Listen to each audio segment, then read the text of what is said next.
What's up, everybody? Welcome to the 5th episode of the Tie My Skates podcast. It's DG and it's Z, and let's get right into it today. So our first topic is around the league. I guess we should start with the ongoing problems with Jack Eichel and Buffalo as they continue there. I guess Eichel got a new agent recently, Pat Brisson, who is also Claude Giroux's agent, so that's pretty interesting. Do you have any thoughts on this, Z? Well, he's obviously not happy that there hasn't been a deal yet, and probably doesn't think that his camp was doing enough to get a deal done. But, I mean, Buffalo has full control over the situation, and the longer it drags out, the Do they have full less control? It's like, at this point, to me, Eichel's really trying to force this. Like, he's pretty pissed off that he hasn't been moved yet. Yeah, so I mean, he can sit out and you know, he's dead cap space basically if he doesn't want to play. But there's no way he's sitting out. But even if he's not traded, I feel like he'd still play. Yeah, but do you want a guy in the locker room that everyone knows does not want to be there? I mean, I assume you'd have him play, but I don't know. They're playing an AHL team out there without Eichel, if that's the case. That's true. Well, I mean, that's sort of their team right now is an AHL team. So, I mean, I don't know how much they're going to get for him at this point is what I was going to say. Like, the longer this drags out, the less GMs are just going to get frustrated with what they've been offering. And I think Buffalo's going to get less They're definitely than what they wanted the longer this goes out. And, well, I mean, like, obviously Eichel, if the other situation is they're not going to let him get the surgery he wants if he stays with Buffalo. And I think maybe some other teams are concerned about that as well. But for people even if he gets the surgery now, he won't be able to play until I think early next year, like February or January or something like that. Yeah. So for people that don't really know too much about the Eichel situation, I believe he wants to get a surgery that would only put him out for a month or two, like 2 months, I believe it is. But the team wants him to get surgery that will put him out for most of the year, like 6 to 8 months. So I feel like that's where they're at a crossroads right now. Buffalo wants him to get something, I guess, that's less risky and takes longer to recover from. But Eichel wants to do something that's quick recovery, a little bit more risky, but at the same time you have the best professionals in the world at what they do to do the surgery. So in Eichel's case, he believes in the surgeons. So there's two different. They're arguing about which type of surgery to get as well. So I think he wants to get a surgery that will fuse the bones in his neck and will make it less likely to get re-injured. But the Sabres do not want him to get that surgery because it hasn't been done on an NHL player. But it has been done on UFC players, so you can think about how much damage their neck takes. And I believe football players, and I think hockey players. Peyton Manning got the same thing. Yeah, I think hockey players might get less attack to their neck than a football player or a UFC player. Exactly. So I heard you can go listen to the 31 Thoughts episode that they had the doctor that would do Jack Eichel surgery on there. And he explained it in way more eloquently than I'm explaining it, and he made it make a lot of sense. But he essentially said, if my son had this injury, I would do this surgery for him. So, putting the man's son on the line. I believe him. He put his own son on the line. That's all I needed to hear.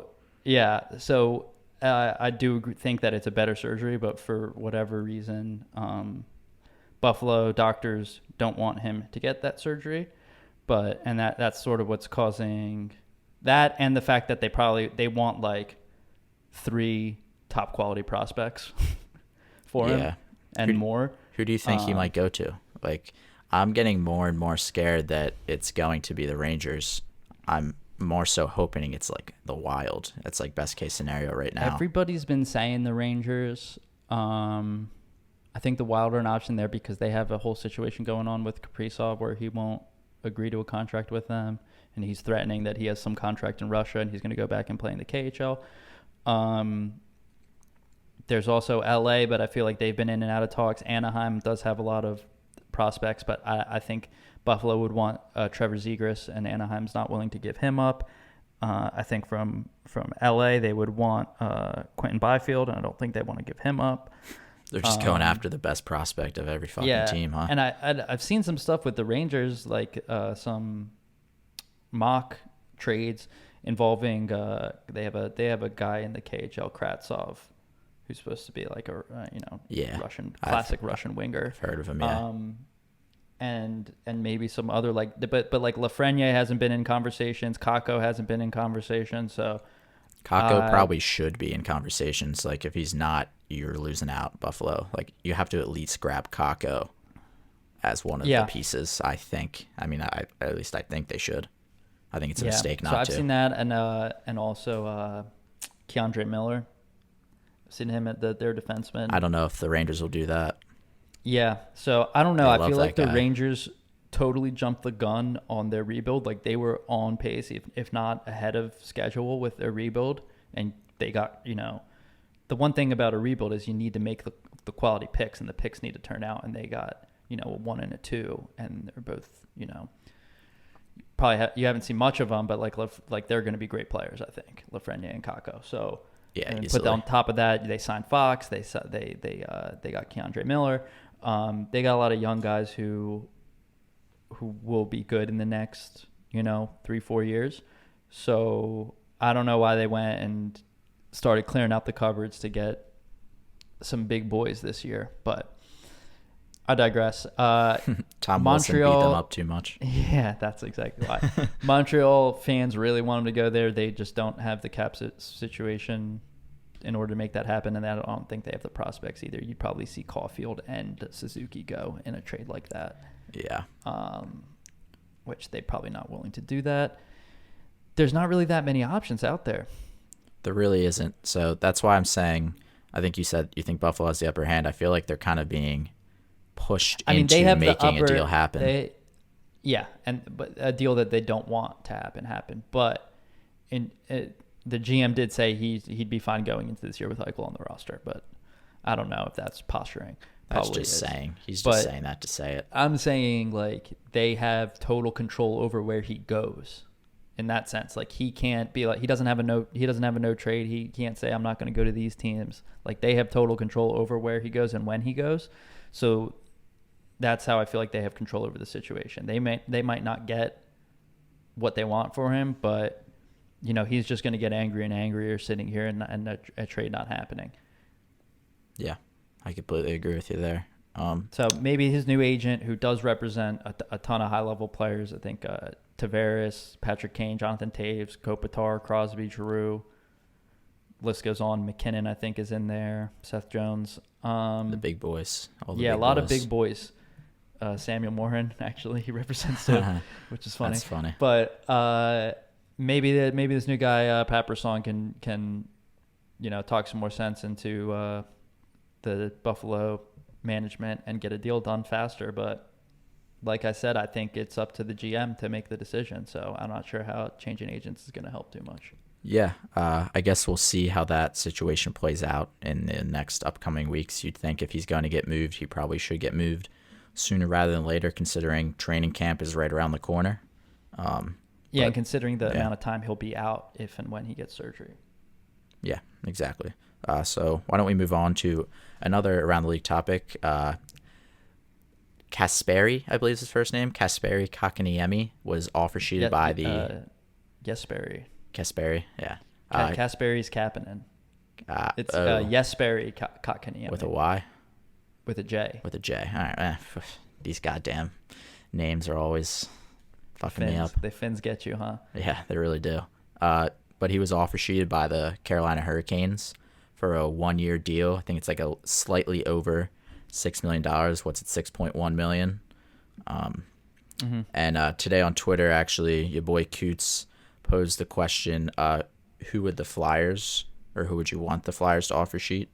Kind of going off how Kakaniemi was offer sheeted today. So if the Flyers could offer sheet someone, obviously we don't have the space right now, but say hypothetically speaking. Say they shed some guys that they just signed and they have 6 to 8 million, who knows? Yeah, 6 to 8 something around million.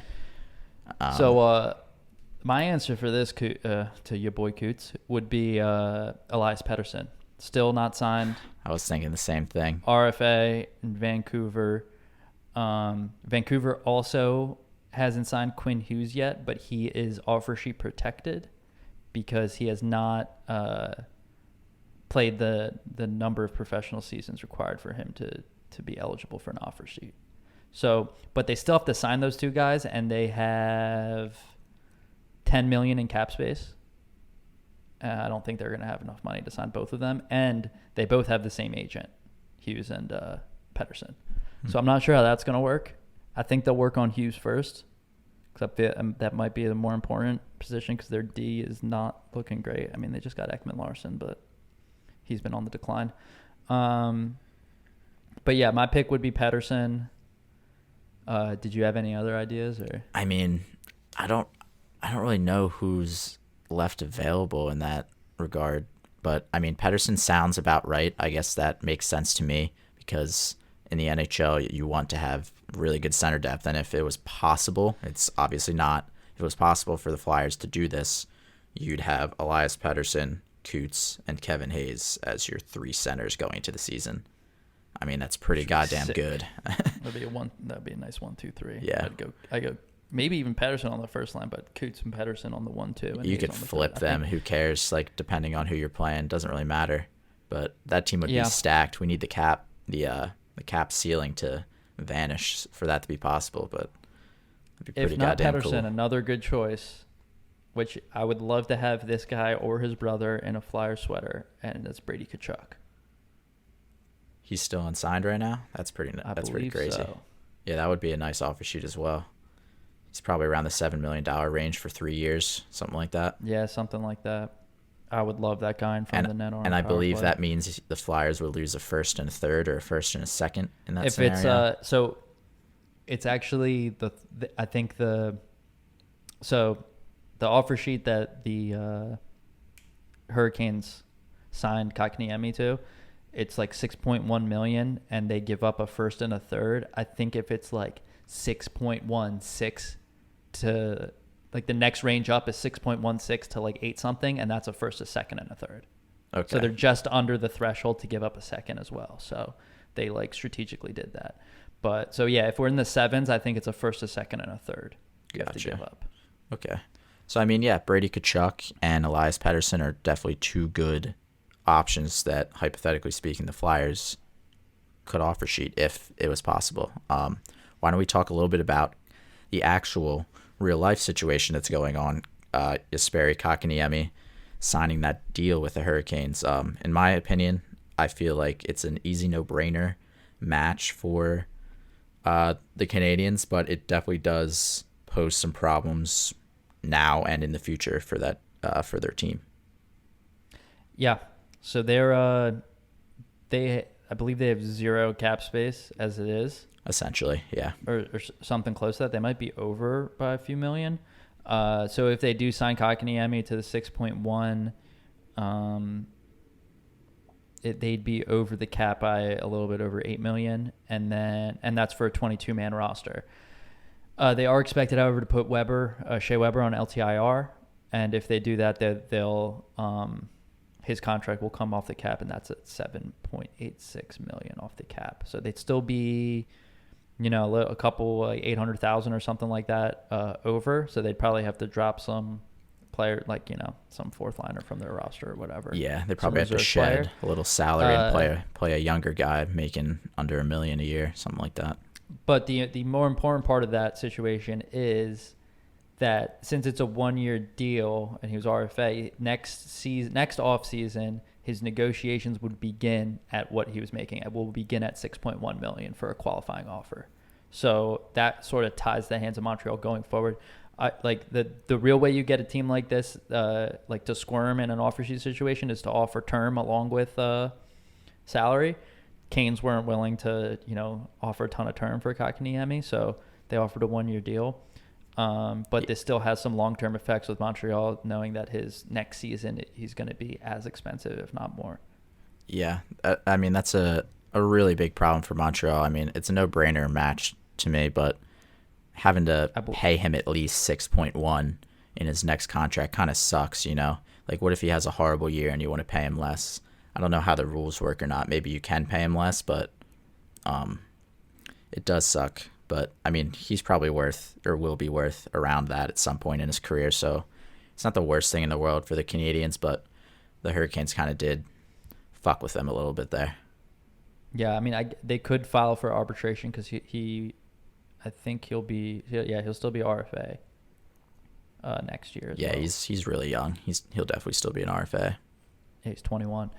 I mean, he's a decent player. He has a big body for a young guy, center. You know, he has a baby face, but he's got a pretty nice shot. Like he can beat a goalie from, you know, in the top of the circles. We saw it in the playoffs or the past couple years, but especially against the Flyers 2 playoffs ago. Yeah, him and Suzuki were a problem for us, so we know how good he can be. He crushed Sanheim and got a charging penalty or whatever, a 5-minute major. Yeah. Kotkaniemi's the one that kind of has a pig-looking nose, right? Yeah. Yeah. Baby face, pig-looking nose. The other kind of looks like Malkin a little bit. Guy. Could be his sibling. Who knows? And for him, I mean, going to Carolina, getting out of the Montreal press, the fans, the crazy fans there, go to a quieter place and be able to play with Sebastian Aho and Teuvo Teravainen, who are his fellow countrymen from Finland. So I'm sure he's loving it, and that's why he signed the offer sheet. Of course, we want to bring up that there is a little bit of petty revenge going on here as believe it was a couple years ago, right? So I think the 2020-21 offseason, the season before the offseason before the 2021, I think Montreal offer sheeted Sebastian Aho for 8.4. Oh wow! 3 years, I think, at 8.4. I forgot about that. So yeah, it's 100% a little revenge here. Yeah. So, and not only that, the GM of Carolina's statement after offer sheeting Kotkaniemi was almost word for word what Marc Bergevin's statement was when they offer sheeted Aho a few years ago. So, my God. It's pretty obvious. And the Hurricanes Twitter, you know, they're doing everything in French now just to be super petty. All their tweets are like in French. So it's fun. I mean, like, this is what you always hear when everyone's like, oh, offer sheet, and GMs won't do it because, you know, you sort of ostracize yourself from all the other GMs. It's just like an unspoken thing you don't do. And now you see it happening, you know, you get paid back, you know. They're not just going to let you go with offer sheeting their guy. And honestly, Bergevin probably did Carolina a favor getting Aho for 8.46 because when his contract was up the following year, he probably would have made a lot more in free agency. Yeah, maybe. Talking about the revenge aspect, hopefully what's-his-face in Nashville doesn't do the same thing to Farabee next year. That would suck. A little revenge for Shea Weber. Oh, David Boyle. I mean, I feel like that's too far gone, and we've made so many trades with Nashville since then. That's true. We're kind of friends. That they've kind of just forgot about it. Yeah, we're buddy-buddy with Nashville. Also, different GM, you know what I mean? Yeah, I guess. Oh, yeah, Chuck Fletcher versus You're not gonna who was it? Chuck Fletcher, Holmgren. Oh, it was Holmgren still? I believe so. Wow. Do we want to talk a little bit more offer sheets? Let's get into actually like next year, since we're on the topic of offer sheets. I mentioned Farabee. Farabee could potentially be offer sheeted, so hopefully he's signed before the season ends next year.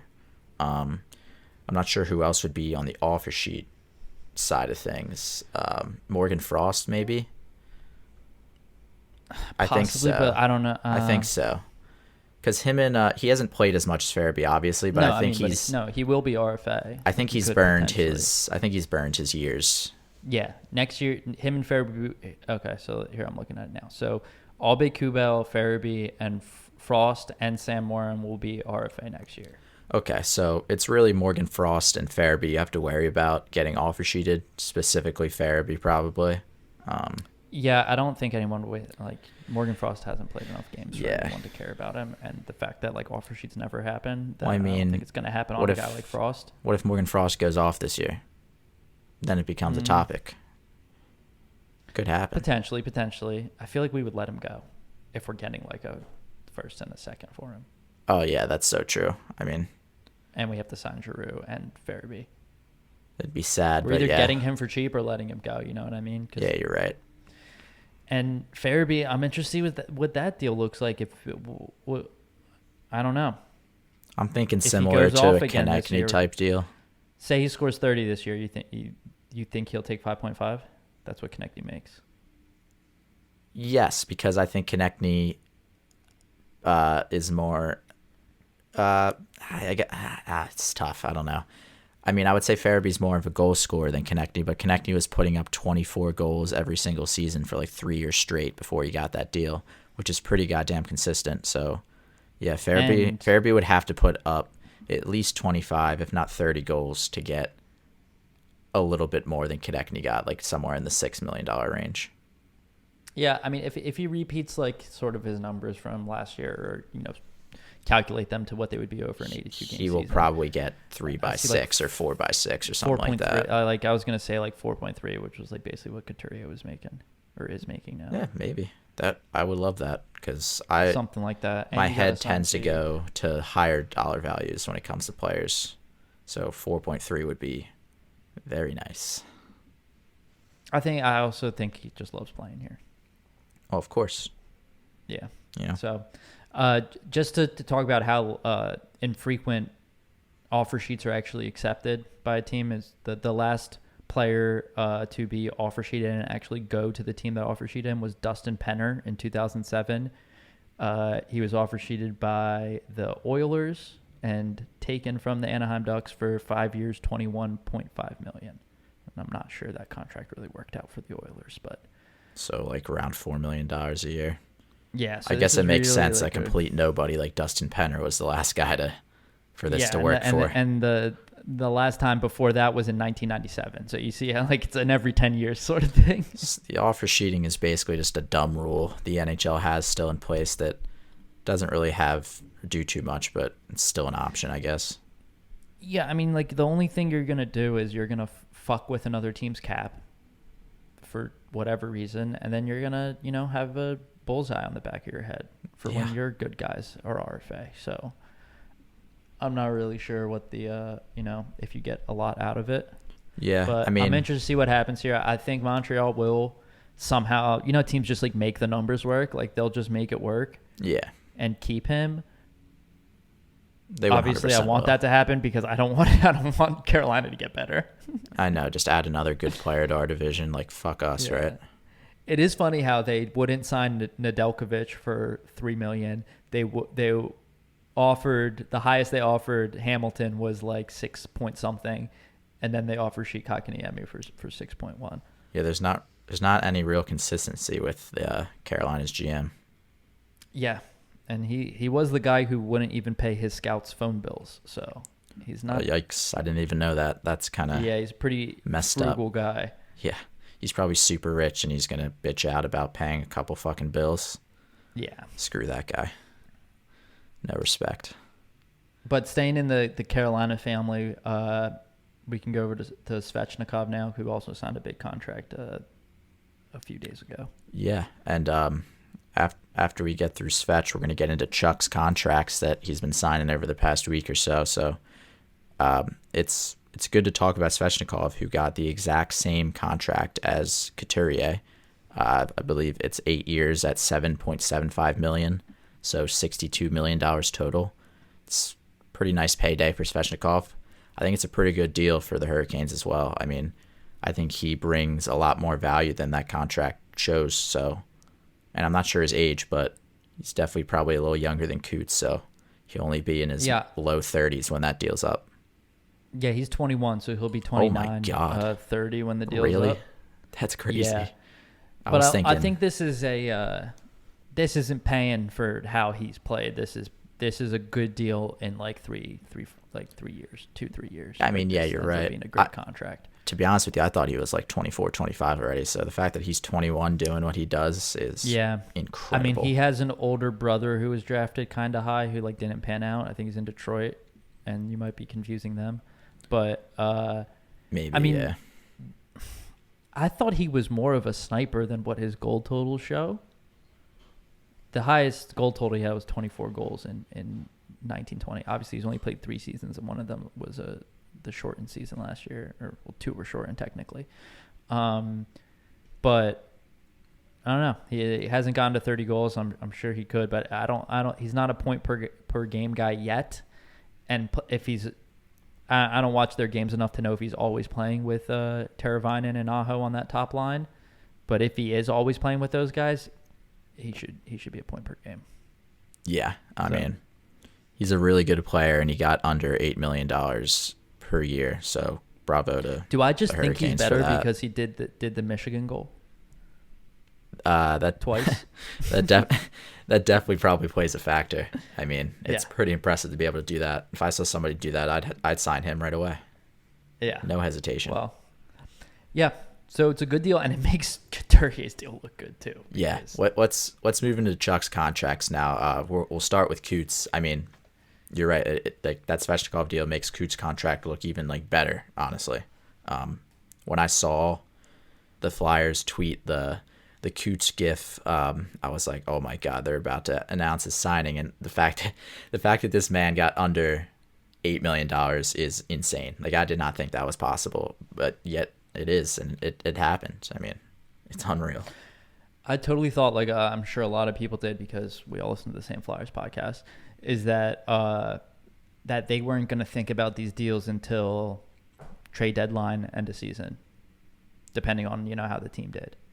And I honestly, in my head was like, okay, if this team comes out and sucks and we just go on a 10-game losing streak like we always do, and we're not in a playoff position by the trade deadline, is Coots just gone?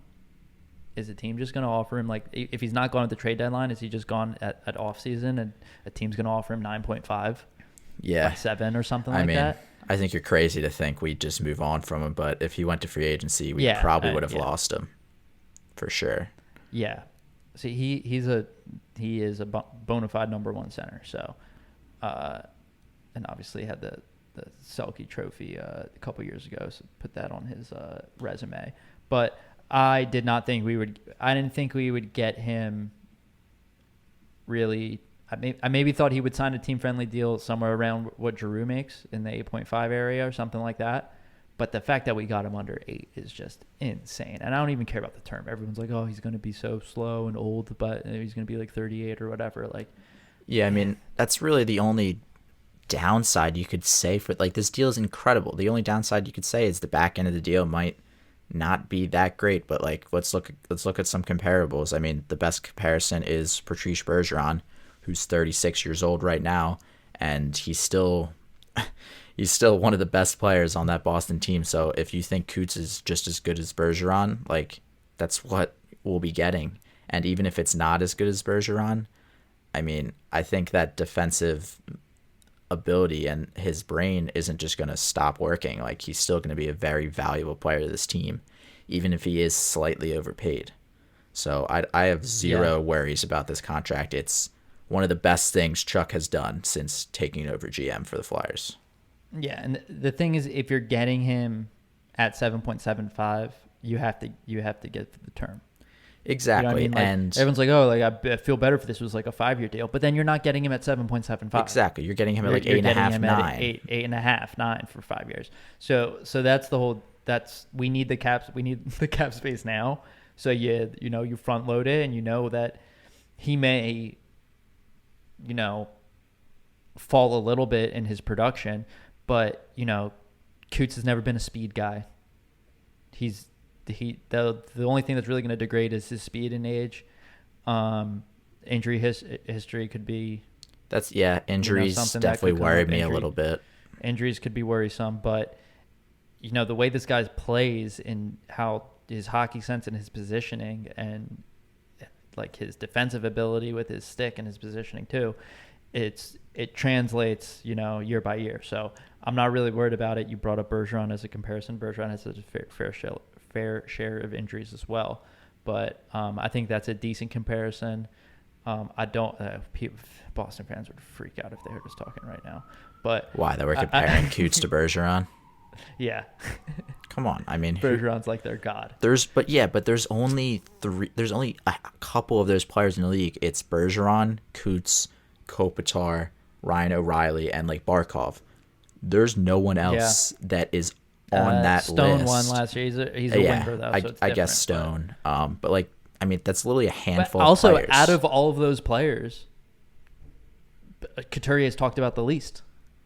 And he's probably, I would say, top 3 of those players. Like Kopitar maybe in his prime was better than Coots, but Kopitar is not Kopitar anymore. You could say Bergeron could be better than Coots. I don't think he is, especially at his age. I think Coots is a better player. I think the only player I would say are better is maybe Ryan O'Reilly or Barkov. But I feel like Barkov, Ryan O'Reilly, and Coots are all like, they're all just really, really good at what they do. I think Coots has a better shot than O'Reilly, and I think if you put Coots on a line with Brad Marchand and he does David the exact Pastrnak, same shit that he would do the exact same shit. And Marchand's a very great defensive winger too. So you know, all those defensive stats that Bergeron has, he owes them a little bit to his line mates as well. Imagine this: we got Coots right now, basically as our 1C. When it's towards the back end, Drew will probably be retired. Imagine Coots as 2C. Then we have, maybe it's Frost who ends up becoming some phenom. Maybe it's some other player we draft or player we trade for in the future as the 1C. Then you got Coots as 2C. And then you'd think he'd be between really good players. Maybe TK still here and Farabee. Like, if they're really good still, there's no way Coots is going to put up less than 50 points a year. And then he's still going to give you that incredible defense like that he does year after year. So, I mean, anybody that thinks there's any negatives to this, I mean, you go fuck yourself. There really isn't, in my opinion. I mean, I didn't see him making less than I didn't. Contract. And exactly. So he made less than it. So right away, it's a steal, no matter what you think. I mean, nothing else to really say about it. I mean, that's what it is. It's a fantastic deal. He's a fantastic player, and he's going to be a huge part of this team for the next 8 years. What I love is in his post or whatever press conference, he was like, you wanted to have a deal that he wants to win a Stanley Cup, and he wants a deal that's fair for him as well as fair for the team, and I think that's exactly what that deal is. Yeah, he's like, I'm not after, I don't want to be the richest player in the NHL. I want to win a Stanley Cup, and he knows that, like guys like Crosby and McKinnon and Bergeron, they take lower pay so that you're not the Toronto Maple Leafs and have 3 guys making a quarter of your cap. Yeah, I mean, it takes sacrifices to win championships, and I'm very thankful that Coots took a slight dip in money to sacrifice for this team and hopefully to build a championship team. I mean, I love Coots. By the time his contract's done, along with Giroux, he'll probably, in my mind, be a top 10 flyer forever. I mean, he'll be in this team for probably close to 20 years when that contract ends. That is a quarter of an average person's life. So I'm pretty sure this season he'll pass Voracek in all-time games played as a Flyer. Yeah. I may have just made that fact up, but I believe I saw that somewhere. Yeah.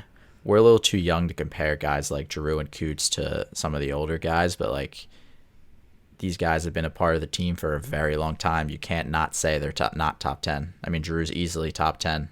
I think Coots is probably easily top 10 when it's all said and done as well. I mean, I can't believe Coots isn't like 38 at this point. He's been on this team forever, dude. He's been on this team since he was 18 years old, and he's like 28, I believe now, going to be 29 soonish. That's crazy. He's already been on the team for 10 years. Yeah, I guess it was that 11-12 playoffs was his first playoff series. When he was shutting down Malkin all the time. The Penguins, and he had that crazy game where him and Drew both had hat tricks. Yeah, I remember that fondly. That was awesome. Insane. Bring those days back, boys, please. Yeah, please. So I think we talked a hefty amount about Coots. Let's move on to Sanheim. He ended up signing before arbitration, 2 years, $4.75 million. I think my first thoughts after seeing that notification on my phone, I was like a little down. I was like, oh fuck, like that's a little too much. But like at the end of the day, like if you don't really think about the cap too much, like he probably deserves something around that. I mean, it sucks that we have to pay guys that much when we have cap problems going on, but I mean, it's a little high, but I don't know. It is what it is. Yep. I think it's a decent deal. Like, I think he's worth that amount. It's just with our cap situation, I thought he was going to get less. We both thought it was going to be less, I think. Yeah, I mean, we said in like the 3 to 4 range, but looking at his like what was he making before? It was like 3.25. 3.25. Yeah, something around there. I think it was 3.25. So, $1.5 million it is raise. what it is. Yeah. I really don't have a problem with it, and I think even now, like, did we make it? I mean, according to Cap Friendly, we have 300,000 in cap space, so we're good. Cap grows every day, so I don't know how that's possible. I don't know if we have to go in with a different roster. I'm trying to look and see if like who do they have on the roster though? Like, do they not have Wade Allison up? Like, what player? I don't know. Yeah, they might not have. I mean, either way, Chuck's gonna find a way to make it work. They have Wade Allison out he's on the non-roster, but Frost is on the roster, and they make Wade Allison makes a little bit more, but nothing crazy. So I don't really know. Yeah. I mean, depending on how he plays this year, he could potentially be a trade deadline guy that's dangled a little bit. I saw some things. Who's that, Sanheim? Yeah, I saw some people kind of throwing that out there on social media. I don't know if you think that's a good idea or not, but I mean, depending on how the season goes. I don't know about this year. I mean, like, I think going into playoffs, like, you need all the depth in general, but especially on defense that you can get. Well, we will definitely not be trading him if we're playoff bound, but I'm saying not if we're playoff bound, he's probably a good sell. Yeah, that's fine because you assume that you could get a first at least for him. That you could get a first. Then you draft a guy that would replace him and go from there. I think the thing I could see Sanheim finishing this contract out with the team and then being gone. Oh, 100%. 100%. Yeah. Being traded at the next trade deadline when his contract's expiring, because we have York and Zamula coming up. Obviously, there's some guys on D that we signed for that are on 1-year deals right now, and Ristolainen and Yandel and Morton. So we'll see what happens with them after this year, but I don't know. I mean, our D completely got a facelift this year. It could get another facelift in the next couple of years. I like that, a facelift. Yeah. Never heard that before. I like that one. Yeah, I mean, I want him as a part of this team going forward, but it's definitely an option to trade him at the trade deadline. I think he still has a lot of offense to show. Yeah, I don't think we've seen the best Sanheim that we can see yet. We've definitely seen him play really, really well before, but I think he probably has another gear that we just haven't seen. Yeah, and we'll make the same excuses we made for everyone last year. Different partners, having to carry guys who are maybe younger, not experienced as you. So we'll see him play with most likely Ristolainen, who's a similar age, and I think has played more seasons in the NHL, but I think they're similar aged, and maybe a guy you don't have to worry about carrying or being out of position, because Myers was out of position a ton last year. So we'll see how it goes. But as far as the contract, it's whatever for me. Yeah, I think we're both unhappy, but it is what it is. Forget about the money now. He's on the team. Worry about his play. The money's irrelevant at this point. He's part of the roster. So why don't we move on to the last signing Chuck's made in the recent weeks? Derrick Brassard. He signs to a 1-year deal at $825,000.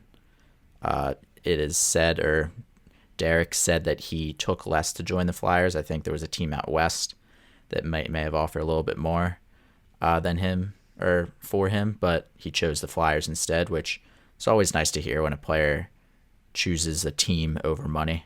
It means he wants to be here.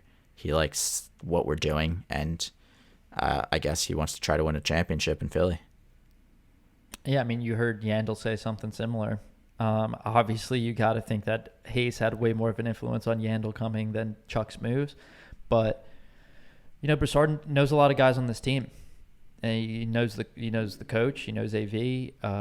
He's played with Hayes, played with Yandel, played with Cam Atkinson in Columbus where he was drafted. So it's probably a comfortable position for him. He's been bounced around a lot of teams, and he'll be a bottom sixer, bottom six center, which like, hey, like we need all the depth we can get. I think our center of the ice is kind of where we're weak right now.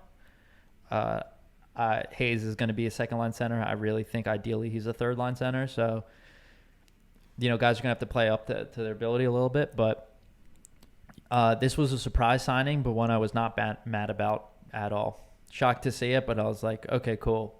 I knew we had to add some more we all knew we needed a veteran bottom six center. We weren't expecting that to be Nate Thompson, and we thought that's what we were getting. But you throw Brassard in there now, you can move Lawton back to wing where he's probably at his best. I like him. Yeah, I like him better at wing. And you have a ton of guys in the bottom six that you can interchange. So Brassard and Thompson are a little older, and they can take some rest and maybe bring some young guys in for a couple games and swap them out. And it's good to have options. That's for sure. Yeah. As we talked about on our last episode, I think we were having trouble putting that bottom six together. I think having Brassard added to the mix definitely makes it a lot easier. I think you're right as well.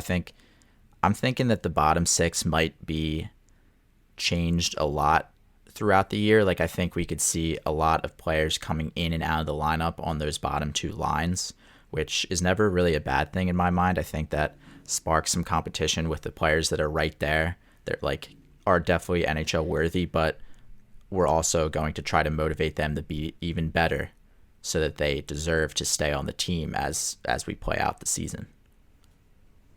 And you're giving other teams different looks every night too.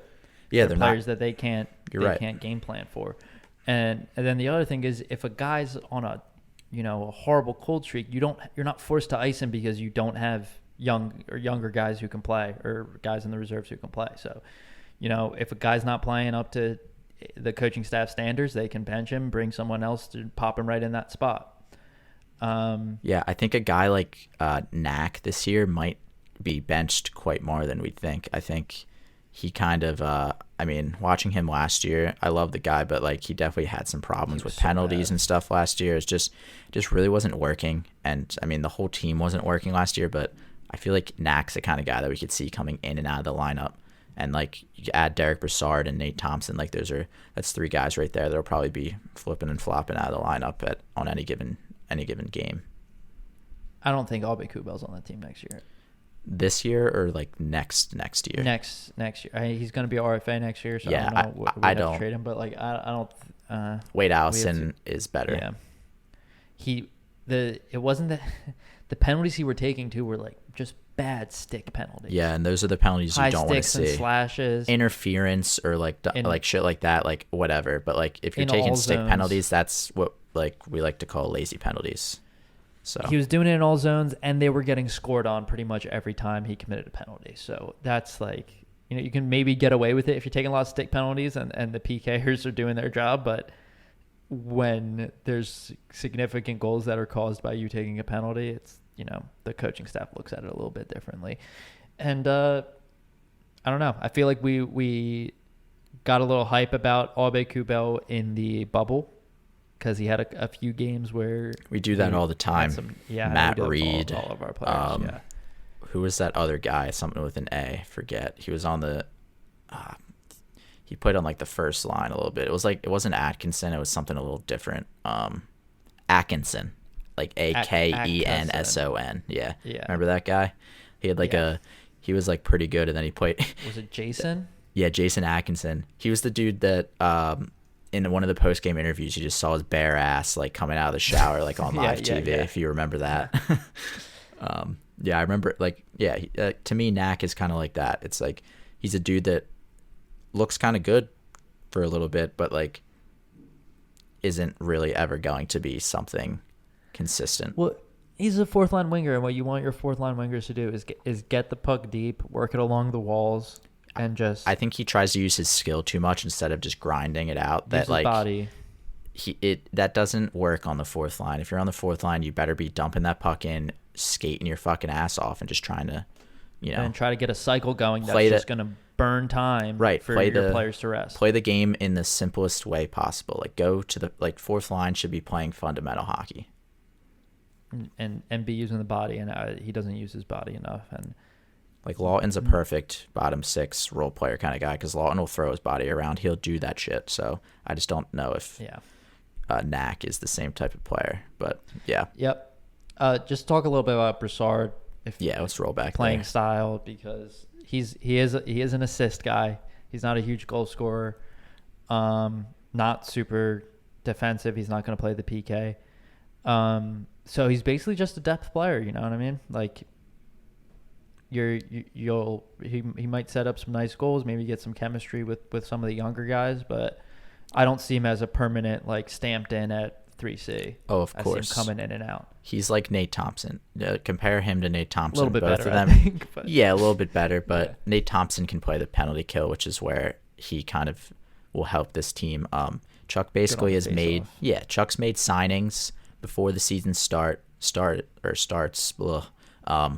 that he'd end up trying to, like, these players he'd end up trying to trade for at the trade deadline. So instead of doing this kind of shit for a third or fourth round pick at the trade deadline, he's just adding that depth now so that we can mess around with our lineup as the season goes on, try to find the best chemistry and whatnot. And, it's a smart move by Chuck. I like the Brassard signing, much like all of the moves he's made this offseason. But yeah, I'm on board. And if those guys aren't working out by trade deadline, they are two guys that would provide veteran depth for teams that are trying to make a playoff push. And you just go snag a late pick. Yeah. Yeah.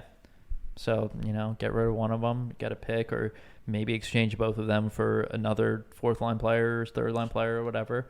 But at $825,000 on a one-year deal and Thompson at $800,000 on a one-year deal, there's very low risk.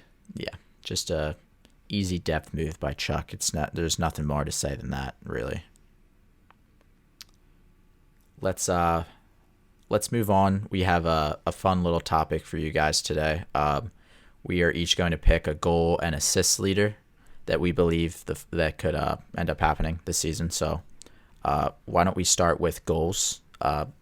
Z, if you would like to let the fans know who you believe will be the leading goal scorer on the Flyers this year.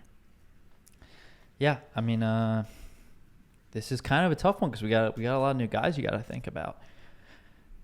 Depending on where this guy plays in the lineup, so I will give myself that excuse later in the season. Yeah, okay, but you can have an asterisk next to your pick. That's fine. Put an asterisk next to it, but just how much this guy's, I can tell, is going to be a spark plug on the ice, and he's a little gritty player who finds those little tiny open spaces in the ice and can get in there. Not afraid to go to the net, not afraid to shoot first, can beat goalies with his shot. I'm going to go with Cam Atkinson. I think he's going to have a revival. His past couple seasons, he's had 15 and 12 goals in 15 and 56 games, 12 goals in 44. The 3 years before that, 41 and 80, 24 and 65, and 35 and 82. I think you put him with a guy like Giroux or even Hayes. I mean, look at the centers that Columbus has had. He hasn't played with anyone like Couturier, Hayes. Yeah, he's getting a boost when it comes to centers coming to Philly. And put Giroux at wing, whatever. Put him at one wing and Atkinson at the other and Hayes in the middle. And then on the power play too, I'm curious to see where he'll play on the power play.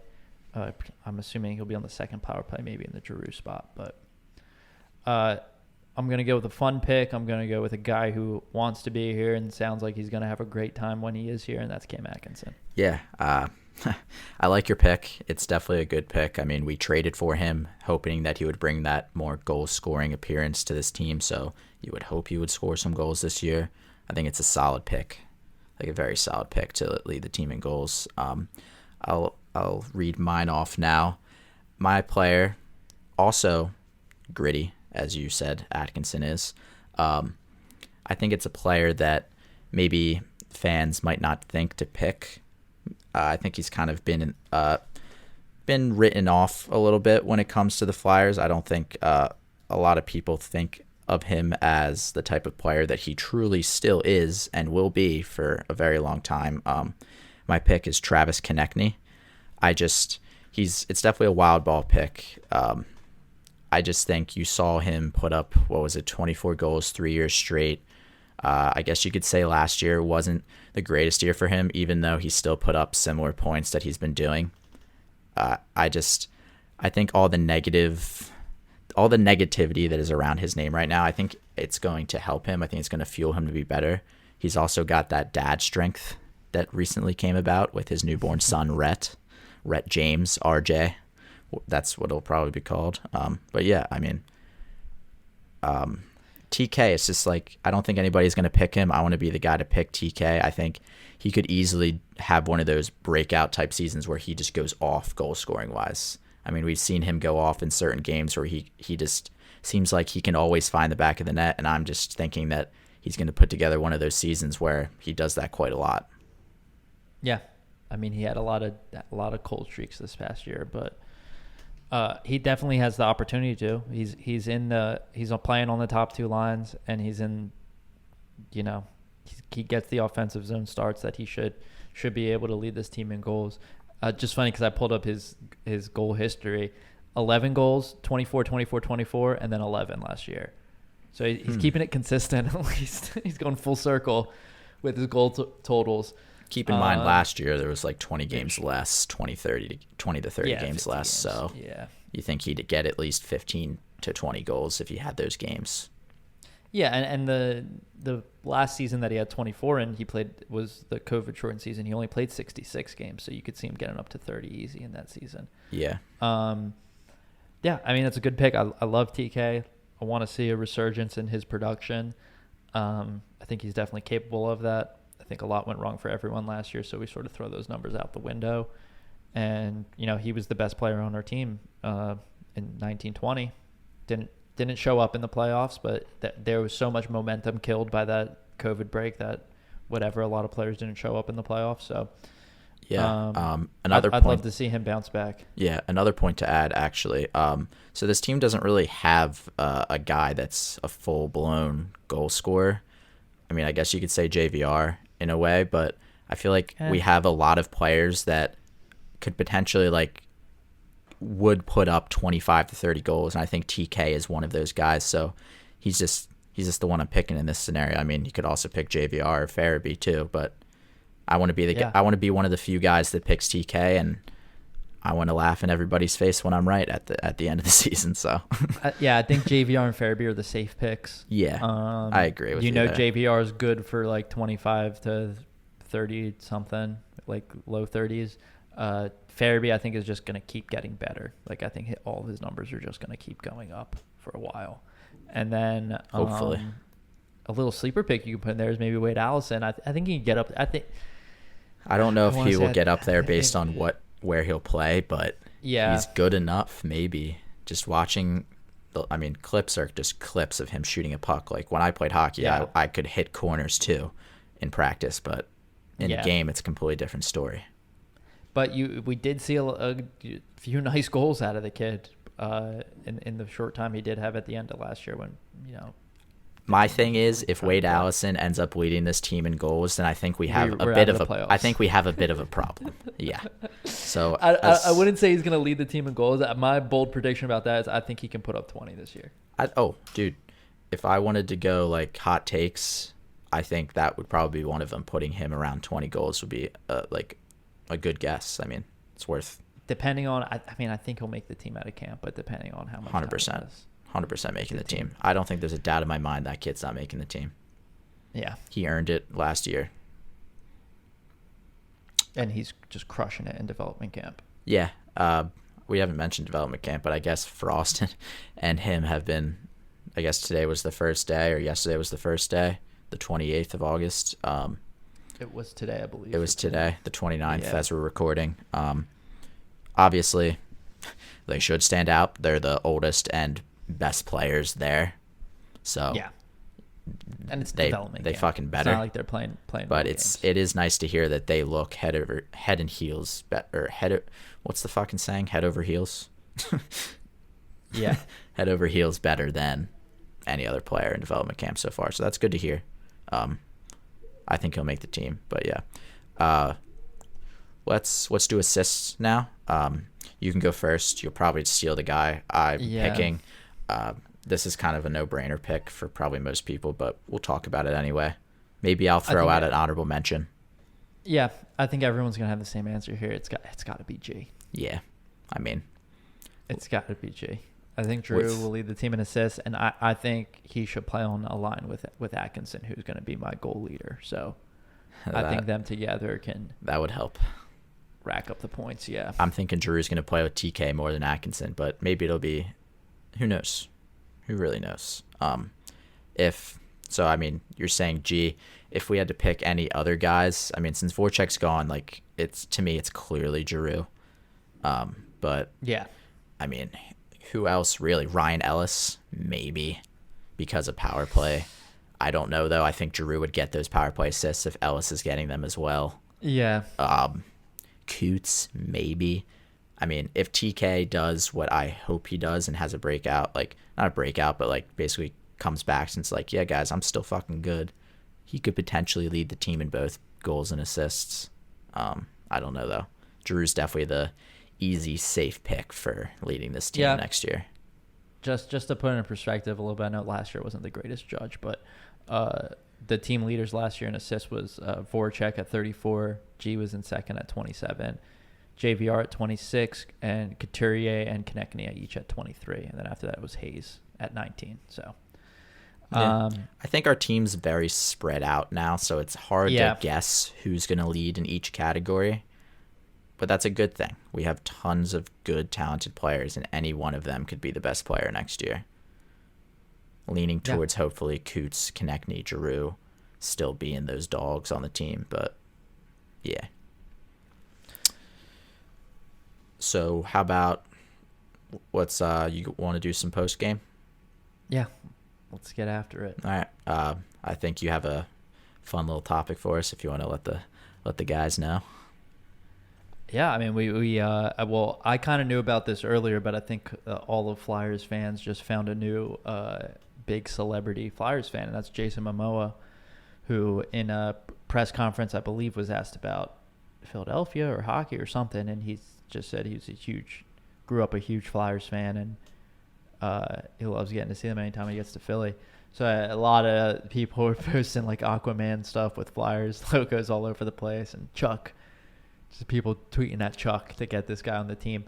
I don't think it would be a bad thing for Flyers PR to contact him and get something going at a game or something. Oh no, like that. he should 100% come to games. Like, you think like when Jason Kelce comes to games and he's in the press box, just like just screaming into the mic when they have those little intermission little blurbs that they do. It'd be cool to have him at a game or two, especially in the playoffs. I mean, having Kyle Drogo scream "Let's go Flyers" during a playoff game would be pretty fucking. I mean, I would get goosebumps sick. Probably. Yeah, there's not really a ton of like celebrity Flyers fans. There's that other guy, David Boreanaz, who was on like Bones or whatever, some like TV show. But like he's like the only like CBS, celebrity Flyers crime show. Yeah, there's not too many that are out there saying that they are. I guess Jason Momoa is probably the biggest. The Rangers and the Kings get all like the celebrity fans because and half of them aren't even from New York or LA. They just live there and they're like, yeah, this is my team. Yeah, I think like Tom Hanks goes to like a ton of LA Kings games. Yeah. But anyway, I digress. Yeah, it'd be cool to get him. Like, you know how like like Vegas always has some like crazy thing going on like pregame. They'll have like Lil Jon or some celebrity doing something. They have like some crank or some like alarm they set off, and like I think the Hurricanes do the same thing with like their the hurricane siren. Mm-hmm. Someone like comes and winds it up.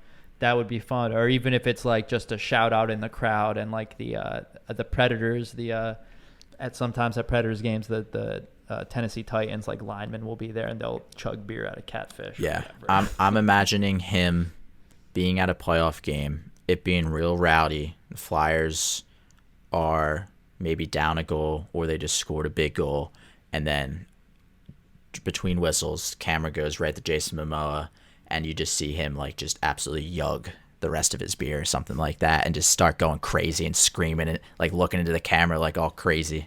Like, I would pay money for him to do, like, for Kyle Drogo to do that to me. I'd pay money for it. So it'd be fucking awesome to see that at a game. Yeah. I mean, it's something stupid, just something cool that would be fun to see in life. But yeah, it's It's awesome anytime I you see a think it's guy like this being a fan of your favorite team.